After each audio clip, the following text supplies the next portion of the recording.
Hello Taurus, thank you for joining me for your monthly forecast for February. And there is a remarkable occurrence this month for you in particular, when Mars, the planet of power, of drive, of instant gratification, of the more masculine side of romance, arrives in your sign on the 14th for a 6-week stay.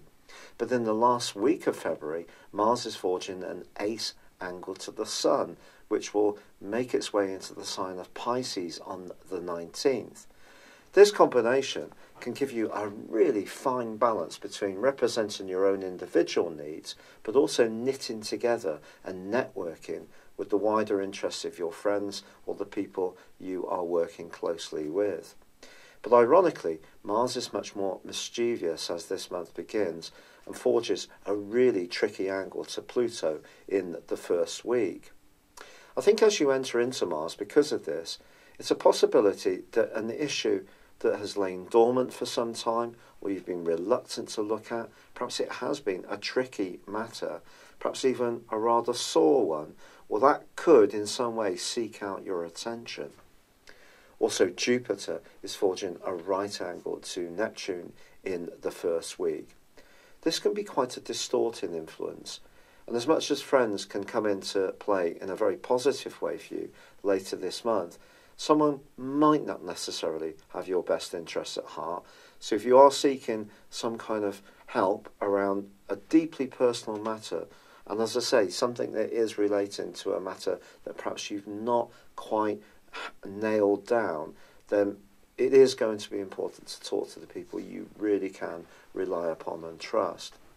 Now, there is going to be a new moon which occurs on the 4th, and this new moon is great for you as far as your career is concerned, but it may be a case of who as much as what you know. Even in subtle ways, your links with people that you get on well with can definitely aid your progress in the following month.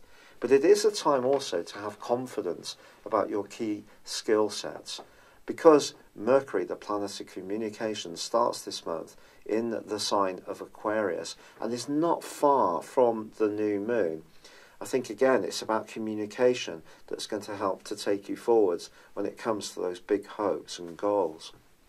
However, also on the 4th, your ruler Venus does relocate into your sister Earth sign of Capricorn. In this area, Venus is asking you to be a real truth seeker, but also it can conjure up the possibilities of being connected to someone very different to you in the weeks to come. It could also be someone you encounter on a holiday, or who's from a different culture, or you get chatting to online. The key ingredient with this particular transit is to keep an open mind about who you can link to. Of course, with Saturn and Pluto in the sign of Capricorn already, this potential for change has really been emerging in your situation ever more strongly since Saturn moved into Capricorn in the middle of December 2017. Now, at the heart of this month, from the 17th to the 20th, after Mercury has moved into Pisces, it then goes alongside Neptune itself. A friend could be really inspirational. There could be a good cause that you can come together to support, perhaps through some kind of sponsorship activity. But equally, someone else may be a bit unreliable or tricky to deal with. So just be cautious about who you invest too much time and energy in. With the Sun forging a fine link to Uranus, and of course Uranus is back into the 12th solar house of your situation, don't underestimate, when it comes to your career, the potential for things to happen very quickly, or you to have a real stab of ingenuity, the kind of light bulb moment in the middle of the night, which can see you sit up and thinking, my word, why didn't I think about that? And it may be related to an old experience or skill set that could be reapplied in a new way with a degree of imagination, and that can take you forwards in a very positive manner. The 19th sees the Sun make its way into Pisces. This is all about your future. It's about your friendships and connections. With Mercury and Neptune already here, I think it's something that you're going to be becoming more and more perceptive towards as this month goes on. Now, there is a full moon on the same day.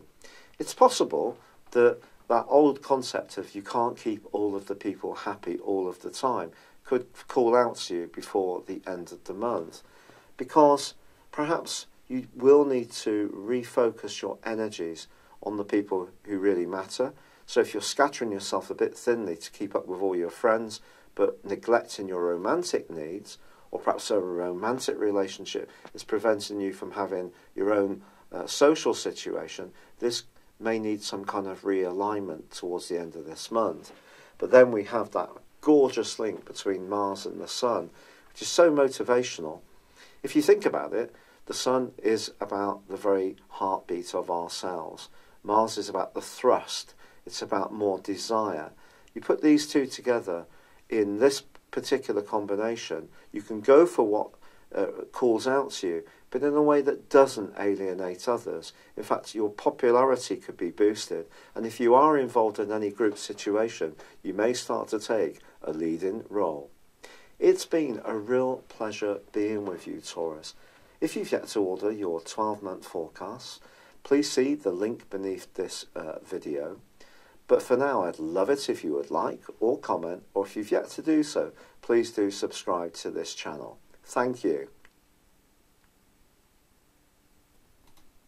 Hello, thank you so much for watching my video. I'd love you to join me at my Horoscope Ace app. You can find this at www.horoscope-ace.com. You can use it through Android, iOS, Apple, or Facebook. Check out your ascendant or your moon sign, or download your free birth chart.